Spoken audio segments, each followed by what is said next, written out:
Wines permit రూమ్ల నిర్వహణపై అభ్యంతరాన్ని వ్యక్తం చేస్తున్నాయి బార్ అండ్ రెస్టారెంట్స్. 100 చదరపు మీటర్లలోపు వైన్ షాపులకు పర్మిట్ రూమ్ పర్మిషన్ ఇవ్వడం ఏంటని ప్రశ్నిస్తున్నారు. 1000 నుంచి 2000 చదరపు మీటర్లతో పర్మిట్ రూమ్లు నడుపుతున్నారని ఫైర్ అవుతున్నారు బార్ ఓనర్లు. పబ్లిక్ న్యూసెన్స్ తప్పడం లేదంటున్నారు.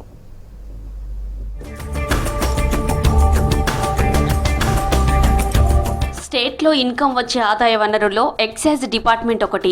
వైన్స్లు, బార్ అండ్ రెస్టారెంట్ నుంచి ప్రభుత్వానికి భారీగా రాబడి వస్తోంది. రాష్ట్రంలో 2216 వైన్స్ షాపులు, 1200 బార్ అండ్ రెస్టారెంట్లున్నాయి. అయితే వైన్స్లకు, బార్ అండ్ రెస్టారెంట్లకు ఈ మధ్య ఓ వివాదం నడుస్తోంది.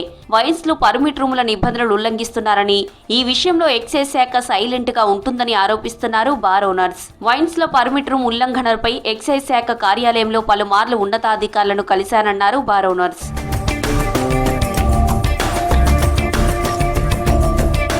వైన్స్ పర్మిట్ రూమ్లు 20 చదరపు మీటర్ల కంటే తక్కువగా ఉండాలని, 100 చదరపు మీటర్ల కంటే ఎక్కువ ఉండొద్దని నిబంధనలు ఉన్నప్పటికీ రూల్స్ పాటించడం లేదంటున్నారు bar owners. Wines permit room లో బల్లాలు, కుర్చీలు ఉండొద్దని, ఎలాంటి ఫుడ్ అమ్మొద్దని, మద్యాన్ని విడిగా పెగ్గుల లెక్కన అమ్మడాన్ని అనుమతించొద్దనే రూల్స్ ఉన్నా వాటిలో ఒక్కటి అమలు కావడం లేదంటున్నారు. ఎక్సైజ్ శాఖ పనితీరుతో బార్లు నష్టాల్లో ఉన్నాయంటున్నారు బార్ అండ్ రెస్టారెంట్ల ఓనర్లు. జీవో నెంబర్ 2526 అది దానికి ఇంప్లిమెంట్ ఉంది. తినుబండారాలు లేకుండా స్టాండింగ్, మరి స్టాండింగ్ పెట్టేది ఎకరాల కొద్ది లేదా 100 స్క్వేర్ మీటర్లు ఉంటే ఈరోజు విచ్చలవిడిగా పెట్టడం వల్ల మా బార్లకు కూడా నష్టపోతున్నాం.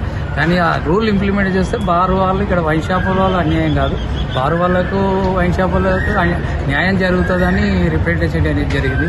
కొత్త ప్రభుత్వం వచ్చినాక కూడా మరి జూపల్లి కృష్ణ మంత్రి గారికి ఇవ్వడం జరిగింది, తర్వాత కమిషనర్ గారికి ఇవ్వడం జరిగింది. వైన్స్ లో పర్మిట్ రూమ్ల నిబంధనల ఉల్లంఘనలతో పబ్లిక్ ఇబ్బందులు పడుతున్నారని ఆరోపిస్తున్నారు బార్ ఓనర్స్. చాలా చోట్ల వైన్స్ల దగ్గర పర్మిట్ రూముల కారణంగా రోడ్లపై వెళ్లే వారికి అసౌకర్యం కలుగుతుందని, సాయంత్రం కాగానే రోడ్డుపై వెళ్లే మహిళలకు వైన్స్ల పర్మిట్ రూములు న్యూసెన్స్ ని క్రియేట్ చేస్తున్నాయంటున్నారు. వైన్స్ల దగ్గర ట్రాఫిక్ జామ్లు అవుతున్న విషయాన్ని గుర్తు చేస్తున్నారు. పర్మిట్ రూమ్ల నిబంధనలు ఉల్లంఘించకుండా ఎక్సైజ్ అధికారులు చూడాలంటున్నారు బార్ ఓనర్స్. కరోనా టైంలో బార్లు బంద్ చేసి మాకు లైసెన్స్ ఫీజు రీఫండ్ ఇచ్చారు.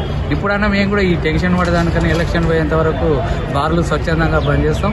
ఆ లైసెన్స్ ఫీజు అనే రిఫండ్ ఇవ్వండి. ఇటు లైసెన్స్ ఫీజు నష్టపోతున్నాం, మెయింటెనెన్స్, జీతాలు ఇవన్నీ మాకు ఎక్కడి నుండి వస్తుంది. పోలీసు వాళ్ళు కూడా వైన్ షాపుల ముందర అక్కడిక్కడ వచ్చేసి క్యాష్ బయటికి వెళ్ళగానే పట్టుకోవడం, దాన్ని తీసుకుపోయి సీజ్ చేయడం, ఇవన్నీ జరుగుతుంది. బిజినెస్ మా దగ్గర రోజు 4-5 లక్షల క్యాష్ ఉంటుంది, ఎట్లా పట్టుకోపోతాం ఇంటికి? కొద్దిగా ఆలోచించండి.